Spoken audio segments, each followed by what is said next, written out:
My name is Kayla, and at 28 years old, I never thought I'd be treated like an outsider in the family home I grew up in. That dinner hit hardest when my usual seat was handed over to his new wife. Mom stared right at me and said it plain, "You don't belong here anymore. Your place is under the floor." I stood up fighting the sting, ready to walk out without a word, until Grandma grabbed my arm, pulled me close, and whispered 5 words that flipped everything. If you're watching this from New York, Florida, or anywhere else dealing with family tension, hit like and subscribe now, because the twist that followed shattered our family forever and exposed truths no one saw coming. That dinner wasn't the first time I felt pushed out. The real sting came a year ago. I'd been working as a digital marketing consultant in Miami building campaigns for tourism boards. I posted a pitch on LinkedIn, a bold idea for a coastal travel startup blending ecotourism with social media buzz. It got traction with colleagues commenting and sharing. Then Cody swooped in.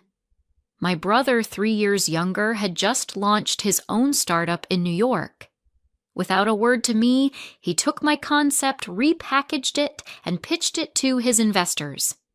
Next thing I knew, his company landed a major deal, and my parents were all over Facebook gushing about his genius vision. Not once did they mention it was my idea. When I called Cody out, he laughed it off, just business sis, and Mom backed him up, saying I was too sensitive about sharing. That betrayal pushed me further from Rye. At 18, I'd already left for the University of Florida, craving distance from the constant comparisons. Miami became my home after graduation. I built a career crafting campaigns for beach resorts and eco tours, earning enough to afford a small condo with a view of Biscayne Bay. My salary, about $60,000 starting out now, closer to $120,000, gave me freedom. I thrived working with clients who valued my creativity, surrounded by friends who didn't measure me against someone else. But every trip back to Rye reminded me I was still the odd one out. Mom would roll her eyes when I talked about my job.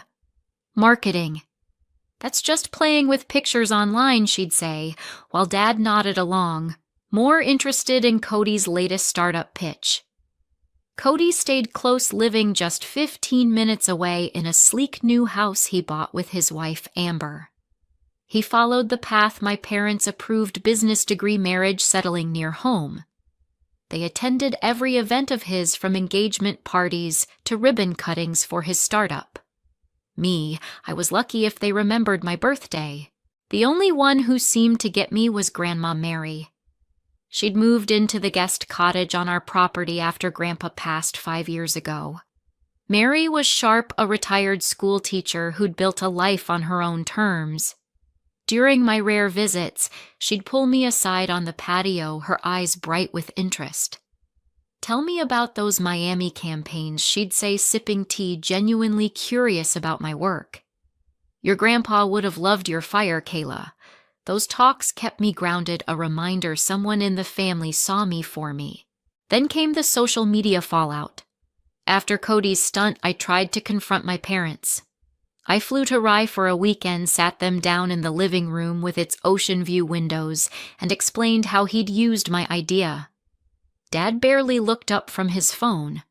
"Cody's just making the most of opportunities," he said. Mom was worse. "Kayla, you're in Miami living your little beach life. Cody's building a legacy here. Stop being so petty." Their words cut deep like salt in a wound. Even Aunt Andrea, Mom's younger sister, who sometimes visited, seemed to side with them, saying I should let it go for family harmony. I left that weekend vowing to keep my distance. I focused on my Miami life, client meetings, late-night brainstorming sessions, jogs along the beach. My condo, bought with my own savings, became my sanctuary. I stopped calling home as often, sticking to quick texts for holidays. Grandma Mary was the exception. We'd talk weekly, her voice warm over the phone, asking about my latest projects or sharing stories about her teaching days.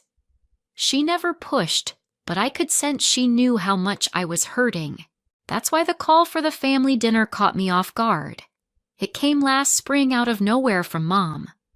Her voice was oddly insistent, not her usual dismissive tone.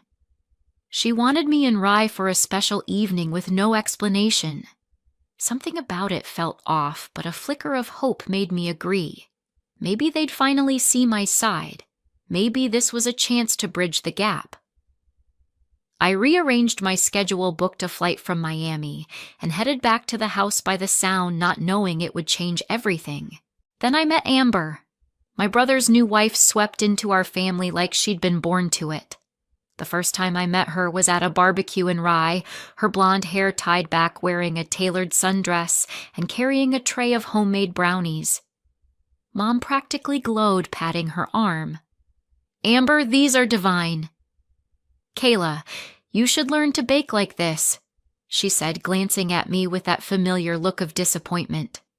I forced a smile, ignoring the jab, but Amber's eyes flicked to me, sharp and calculating, before she grinned. "Oh, I'd love to teach you, Kayla. Miami must not leave much time for home skills. That set the tone."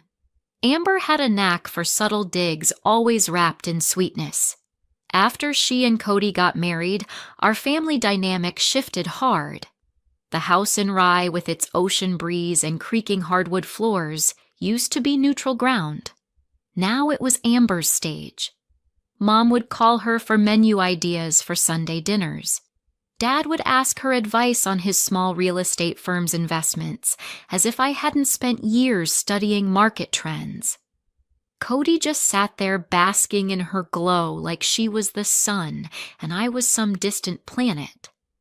My place at the table, always next to Dad, was given to Amber without a word. My childhood bedroom, where I'd spent hours sketching campaign ideas, was turned into her work nook for her side hustle selling luxury candles. My old journals and trophies got shoved into a closet. I tried to fit in.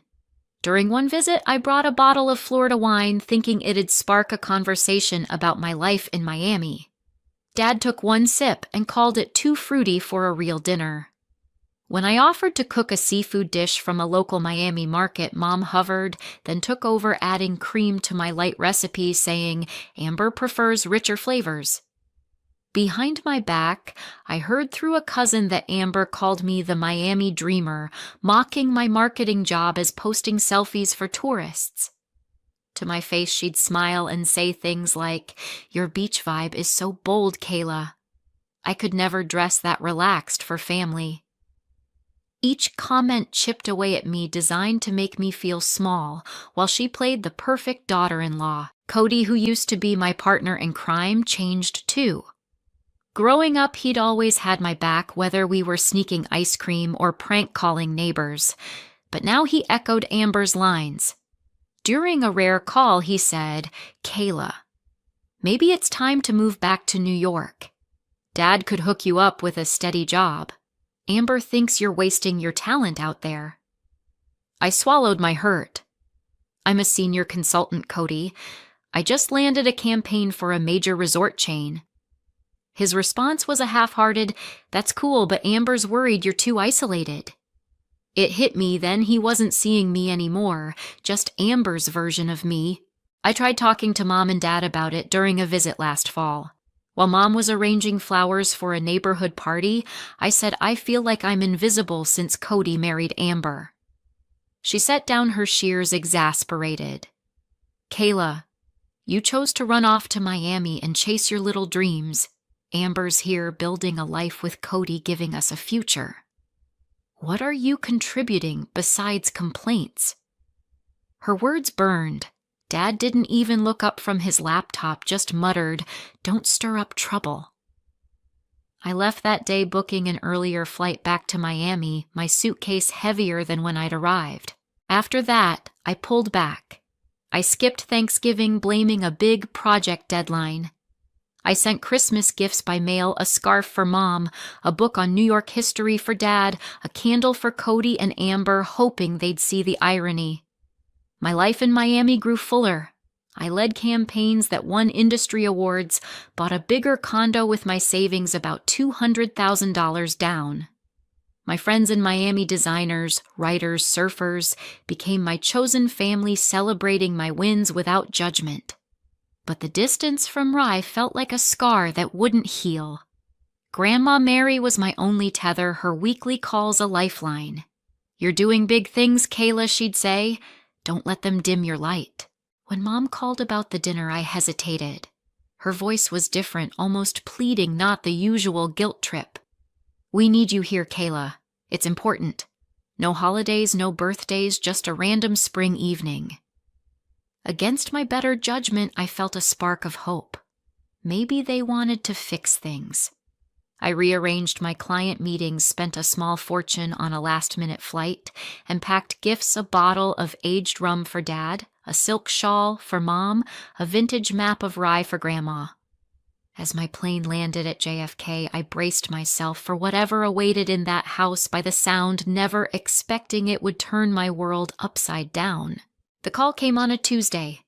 Mom's voice crackled through my phone, unusually soft, almost pleading. "Kayla, we're having a family dinner this Saturday in Rye. It's important you're here. No birthdays, no holidays, just a random spring evening." I sat in my Miami condo staring out at the palm trees swaying against the sunset and felt a knot in my stomach. "What's the occasion, Mom?" I asked, expecting her usual vague guilt trip. "Just come, please.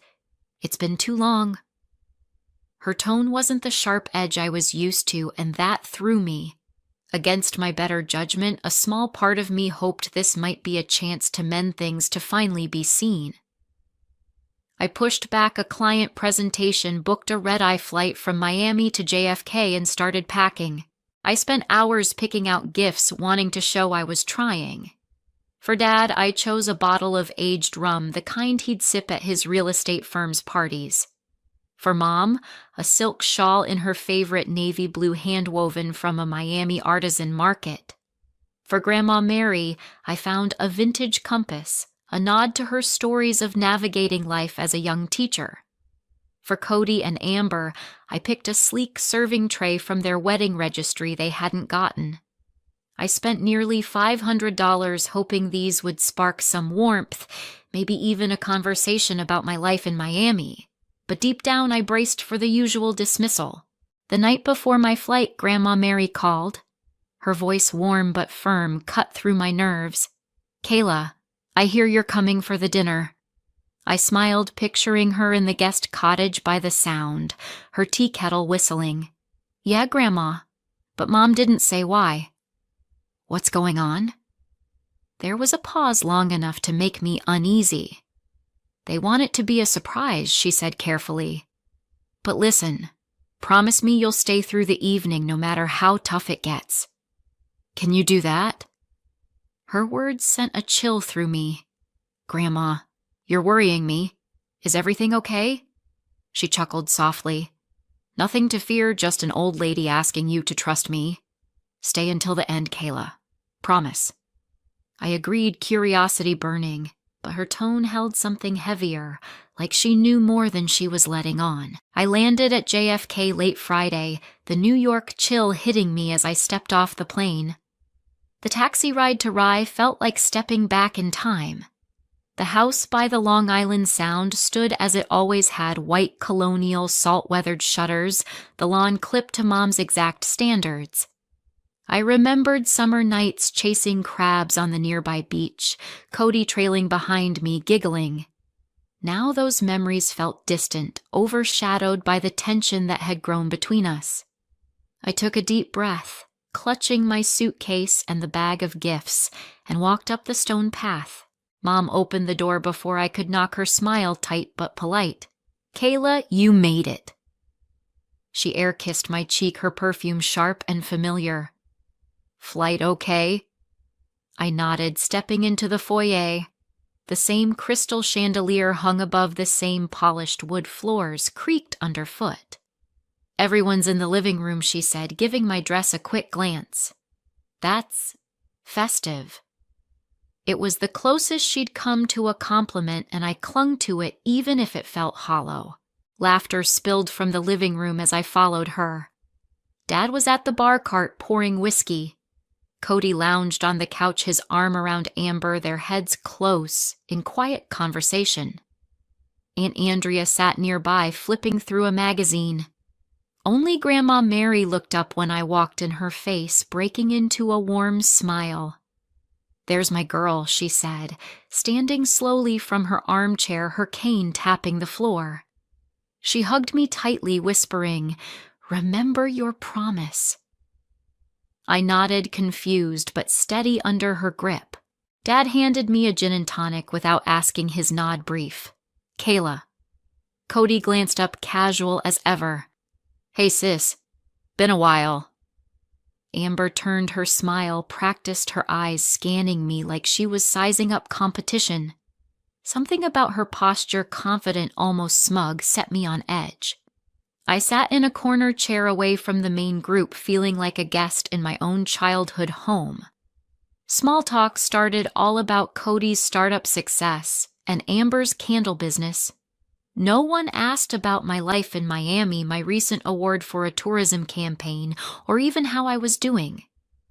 Grandma Mary tried starting to ask about a project I'd mentioned, but Amber cut in with a story about her latest sale, and the room's attention swung back to her. Dinner was called at 7 sharp, just like always. We moved to the dining room, the table set with Mom's heirloom china and silver candlesticks.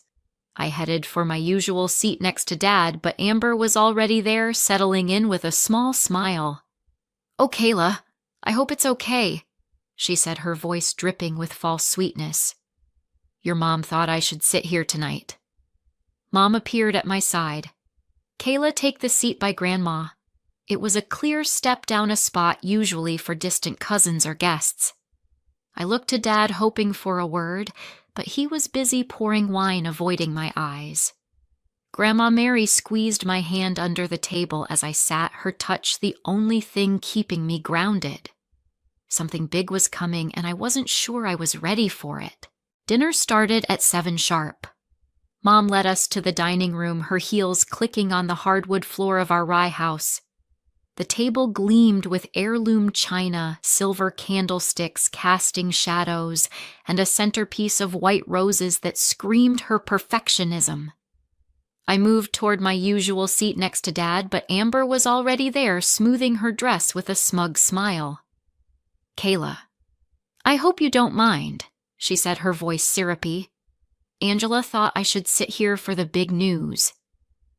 I froze, her words sinking in. Mom touched my arm. "Take the chair by Grandma, Kayla. It was the guest spot reserved for cousins or neighbors, not family." I glanced at Dad, but he was pouring wine, eyes fixed on the glass. Grandma Mary caught my gaze, her hand brushing mine as I sat a silent anchor in the storm brewing inside me. Dad raised his glass for a toast. "To family and success," he said, looking at Cody and Amber. My brother stood grinning wide. "Amber and I have an announcement. I've been promoted to VP at my startup. We're also closing on a house in Mamaroneck just down the road." The room erupted in cheers. Mom dabbed her eyes with a napkin. A vice president and a new home so close she gushed. Dad clapped Cody's shoulder. "That's my boy, building a legacy." Amber beamed, her hand resting on Cody's arm like she'd orchestrated it all. I forced a smile, offering a quiet congrats, but no one acknowledged it. The conversation swirled around Cody's promotion, their house plans, and the best schools in Westchester for their future kids. My life in Miami, my own promotions, my condo didn't exist to them. I tried to join in, mentioning a memory of Cody and me exploring the Rye Beach as kids, hoping to connect. Cody brushed it off. "Yeah, that was ages ago. Anyway, we're thinking of a modern nursery design." Amber nodded, adding, "We've already got a realtor scouting bigger lots." Mom turned to me, her smile tight. "Kayla, maybe you could learn from their ambition. Miami's fun, but it's not serious." The jab landed hard, my fork pausing midair. I set it down, trying to stay calm. "I just won an award for a tourism campaign," I said. Amber's laugh was sharp. "Oh, that's cute. Posting beach ads must be so freeing." Dad chuckled and Cody stayed silent, staring at his plate. The air grew heavier. I brought up Cody's startup, hoping to clear the tension. That promotion must feel good after your big pitch. I remember sharing a similar idea on LinkedIn last year. Cody's face tightened, but Amber jumped in. Ideas are everywhere, Kayla. Cody's the one who made it happen. Mom nodded. Exactly. He's focused on real results, not just dreams. My chest burned. They were rewriting history, erasing my contribution to his success. I pushed back. It was my concept he used. You all celebrated it on Facebook without mentioning me. Dad sighed, exasperated. Kayla, don't make this about you. This is Cody's night. Amber leaned forward, her voice low and pointed. If you're so upset, maybe you'd be more comfortable eating elsewhere. Your place isn't really here, is it? The words echoed Mom's earlier cruelty, sharper now. I looked to Cody, waiting for him to say something, anything. He just fidgeted with his napkin, avoiding my eyes. Mom stood, her face flushed. Kayla, enough. You've been gone for years chasing your Miami life. You don't get to come back and ruin this celebration. Her voice rose final. You don't belong here anymore. Your place is under the floor, not at this table. The room went silent. My throat tightened, the weight of her words crushing. Dad stared at his wine. Cody looked down. Amber's lips curved slightly, triumphant. Only Grandma Mary's hand tightened on mine, her eyes fierce but steady. I placed my napkin down my hands, shaking, and stood. I think I'm done here, I said, voice low. I headed for the stairs, ready to grab my suitcase and book the next flight to Miami. The hope I'd carried into this house was gone, replaced by a raw ache. I was halfway to the foyer when Grandma's voice stopped me. Kayla, wait. She stood at the dining room door, her cane firm against the floor. Come back. There's something you need to hear. I followed Grandma back to the dining room. Her grip on my arm was steady, her cane tapping with purpose against the hardwood floor of our rye house. The air felt thick, the silence from moments ago replaced by a tense hum. Mom sat rigid, her lips pressed tight. Dad's face was a mask of irritation, his wineglass untouched. Cody fidgeted, avoiding my eyes, while Amber's gaze was cold, calculating. Aunt Andrea leaned forward in her chair, watching with quiet intensity. Grandma Mary didn't sit.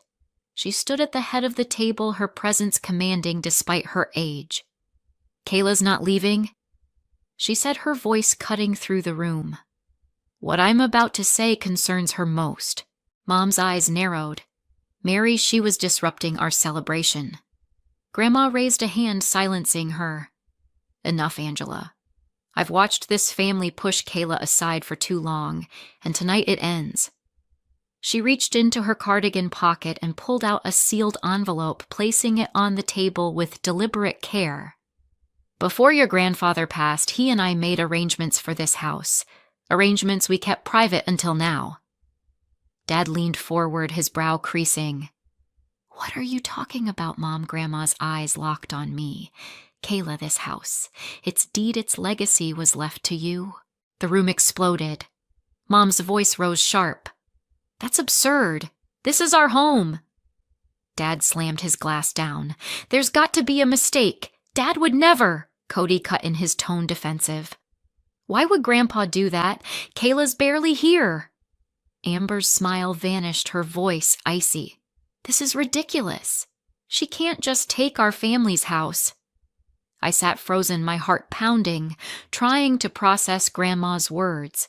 Grandma, what do you mean? Why me? I asked, my voice barely steady. She handed me the envelope, her expression soft but firm.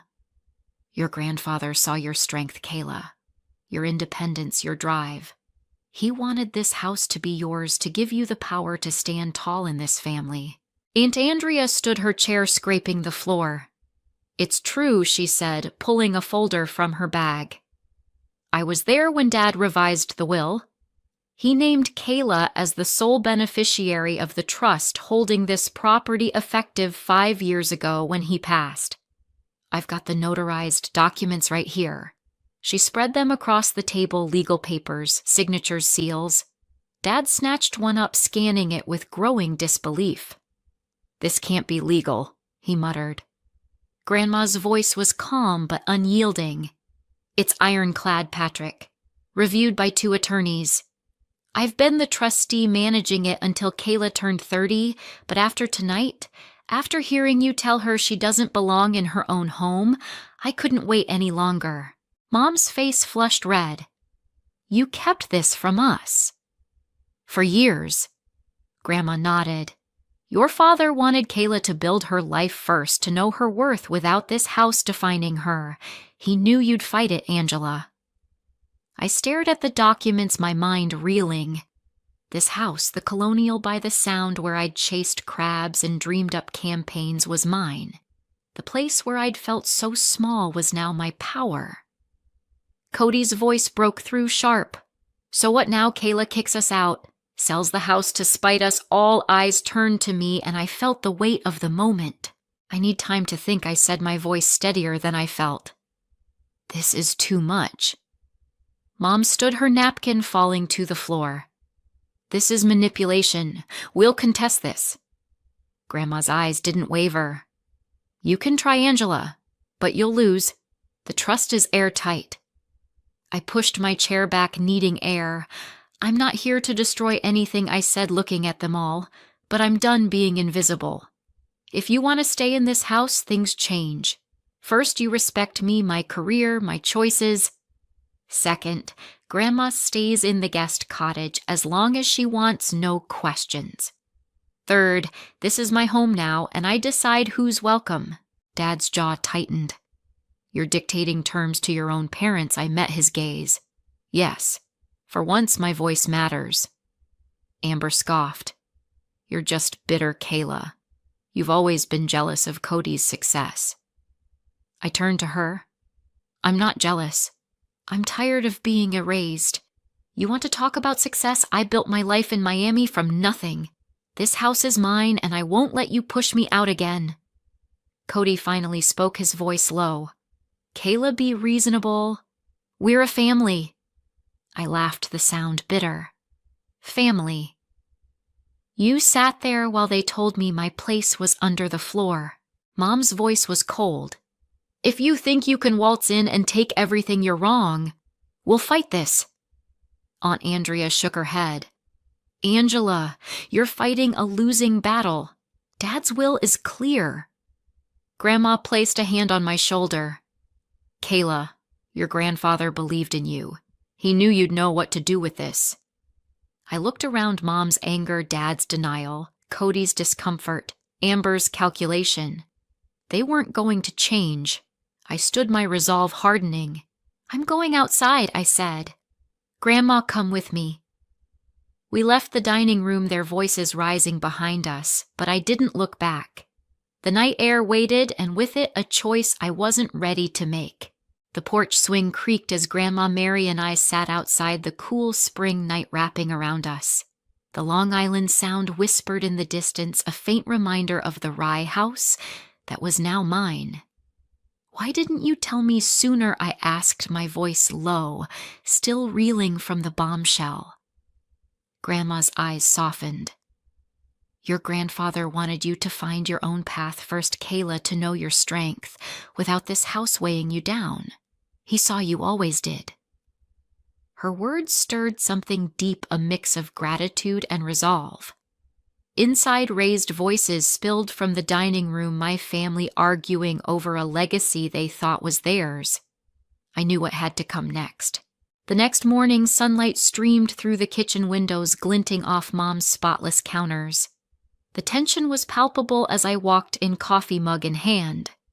Dad sat at the table, his face set in a scowl, papers from last night's reveal scattered before him. Mom was scrubbing a pan, her movements sharp. Cody and Amber sat close, whispering, their eyes darting to me. Aunt Andrea sipped tea, watching quietly. Grandma joined us, her cane steady as she nodded my way. I took a breath, setting my mug down. "We need to talk about what happens now."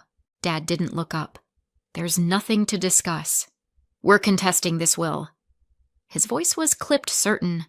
Mom turned, her eyes blazing. "Kayla, you can't seriously think you'll take this house. You live in Miami chasing your little campaigns. Cody and Amber are building a life here." I stayed calm, my voice even. "This isn't about taking anything. It's about what's fair. Grandpa left this to me, and I'm not backing down."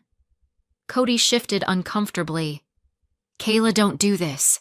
We're family. You can't just kick us out." Amber's tone was sharp. "You're doing this out of spite, aren't you? You've always resented Cody's success." I met her gaze. "Spite you all erased me, my ideas, my place here. You celebrated Cody's promotion built on my work and told me I belong under the floor." Mom's face tightened. "You chose to leave Kayla. You don't get to dictate terms now." I stood taller. "I do, because this house is mine. If you want to stay, you respect me, my career, my choices. Grandma stays in the cottage, no questions. And this house is a place where I'm not invisible." Dad laughed bitter. "You're delusional if you think we'll agree to that." Aunt Andrea set her tea down. "Patrick, Angela, the will is clear.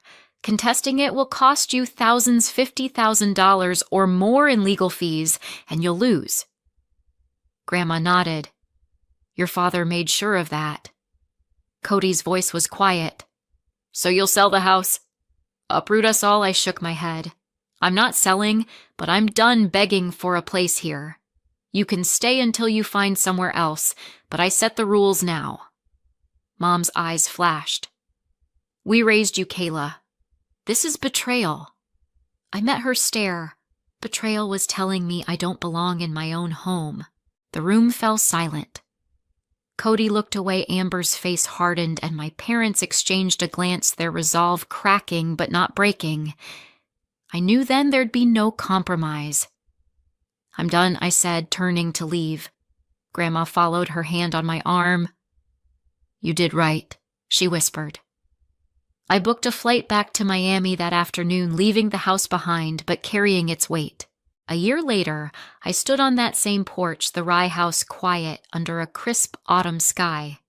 I'd kept it, renting it out to a young family for $10,000 a month, enough to cover taxes and my Miami condo. My career had soared, new campaigns for international resorts, a promotion to creative director, a salary pushing $150,000. My life was full, surrounded by friends who saw me for me. Grandma Mary stayed in the cottage visiting me in Miami when she could, her stories keeping me grounded. My family. They'd moved out within months, unable to accept my terms. Dad and Mom rented a condo in White Plains, shelling out $5,000 monthly, straining their retirement savings. Cody and Amber bought a smaller house in Mamaroneck, taking on a hefty mortgage, $300,000 down, with high interest rates eating at their budget. Their marriage frayed under the stress. Last I heard, they were in counseling, maybe heading for divorce. They tried contesting the will, spending $20,000 on lawyers, but Aunt Andrea was right, they lost. The house was mine legally and undeniably. I didn't want revenge, just respect, but they couldn't give it. Standing on that porch, I realized belonging isn't about blood. It's about standing in your truth. If you've ever had to fight for your place, know this: your worth isn't tied to those who can't see it. Claim your space, even if it means walking away. That's what I did, and I've never felt freer.